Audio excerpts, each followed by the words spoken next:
Nietzsche and Narcissism. Friedrich Nietzsche, a thinker who provokes, irritates, and fascinates. Was he a narcissist? Did he praise self-love and egoism? Or did he call for something deeper? A disciplined, honest self-becoming? What did Nietzsche actually say about self-love, self-exaltation, and the work of becoming? And how relate those ideas to the modern notion of narcissism? This is aimed at curious listeners, especially people who recognize narcissistic traits in themselves and want to reflect on them. Expect an accessible, story-like tone, with real Nietzschean lines woven in, and a clear, critical look at possible misunderstandings. What do we mean by narcissism? Before we dive into Nietzsche, a short orientation. The image behind the word is ancient: Narcissus, the mythic youth who fell in love with his own reflection.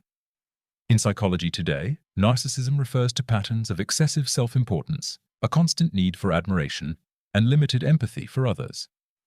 People with strong narcissistic tendencies often present themselves as superior and independent, while inwardly they may be fragile and dependent on others' validation. Crucially, narcissism is more than vanity. It can be a durable way of relating to the world, seeking praise, craving admiration, avoiding vulnerability. Psychologists developed the clinical language for this only after Nietzsche's life, so Nietzsche did not write with our modern diagnostic categories in mind. Still, many of his images and statements touch exactly the themes we now discuss under the label narcissism. Nietzsche on vanity and self-presentation. Nietzsche repeatedly criticizes empty vanity and showy appearances. He draws a distinction between appearance and authenticity. He is suspicious of those who stage themselves as independent, while in reality depending on others. In several places, he attacks superficial self-display and the heroic poses people adopt to make others admire them. At the same time, Nietzsche often stages himself dramatically. Lines like, "I am not a man, I am dynamite," are intentionally provocative. That theatrical self-portrayal can sound like classic narcissism: bold, flamboyant, craving attention. But Nietzsche's self-presentation is usually ironic and deliberate, a mask he uses to test others, to provoke thought, and to make his philosophical points more vivid. Unlike a psychopathically self-absorbed person who truly believes in a grandiose self, Nietzsche commonly plays with the mask and shows awareness of its theatricality. He also displays vulnerability. He speaks openly about his ailments, his loneliness, and the cost his temperament demanded of relationships. The combination of rhetorical self-inflation and frank self-confession creates a complex self-portrait that resists a one-word diagnosis. Nietzsche often attacks Eitelkeit, vanity, or empty pride, as a form of self-deception. He seems to admire those who appear modest while quietly acting from inner strength, rather than those who seek applause by spectacle. Become who you are. Self-becoming, not self-love. One of the Nietzschean touchstones people quote is, "Become who you are." This phrase captures a central theme: the call to unfold one's own individuality, to discover and develop a singular character. Nietzsche borrows the idea from older sources, but he makes it a philosophical demand. Don't live as a mere copy of others. Don't seek your identity only through applause. Cultivate your own nature. This is a crucial difference to narcissism. Narcissistic behavior is often about being seen, gaining external approval and recognition. Nietzsche's imperative, by contrast, is inward: authenticity, self-knowledge, and inner cultivation.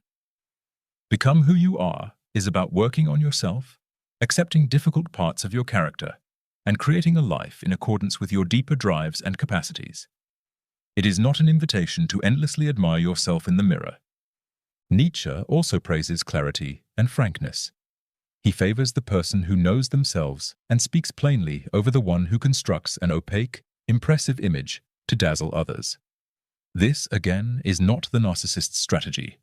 The narcissist thrives on mystique, on maintaining an aura that keeps others off balance and admiring.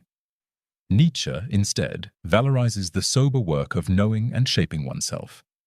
That which does not kill us makes us stronger. Another famous line: "That which does not kill us makes us stronger, expresses Nietzsche's faith in the transformative power of suffering.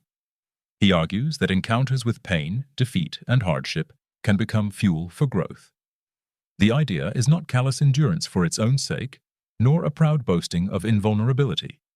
It is an appeal to use adverse experience as raw material for becoming more resilient and more creative.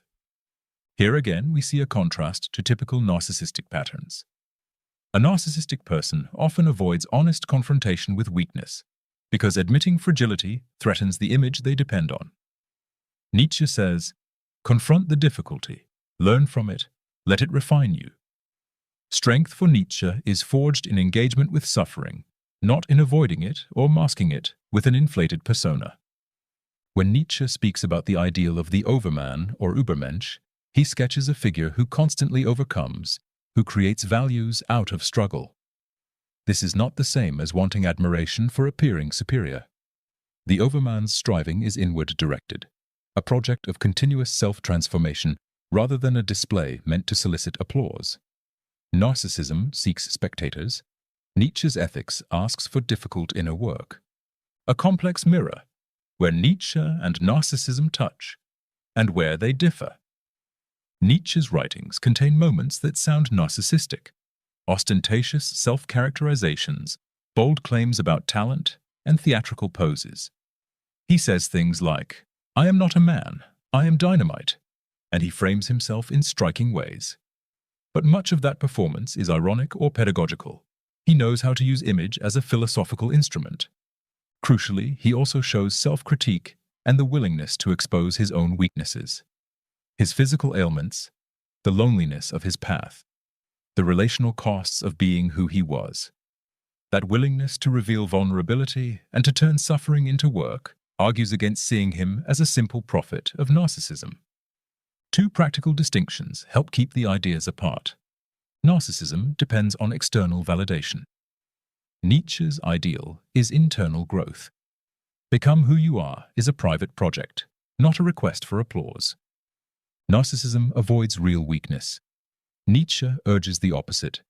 Face weakness, use it, let it teach you and shape you. Final reflection, an invitation rather than a label. So, would Nietzsche be a promoter of modern narcissism? Not in any straightforward sense. He values individuality and self-esteem in the sense of self-cultivation, but he despises shallow show and vanity. His notion of self-love is more like disciplined self-care plus relentless self-examination, a love that enables you to create, to take responsibility, and to accept costs. 2 Nietzschean lines to carry with you. Become who you are, a call to honest self-work, and that which does not kill us makes us stronger, a reminder that pain can become fuel for growth. If you recognize narcissistic tendencies in yourself, Nietzsche's writings can be both a caution and an encouragement. Don't mistake theatrical self-aggrandizement for true strength. Instead, try the harder task of knowing yourself, accepting your weaknesses, and turning them into resources for genuine change.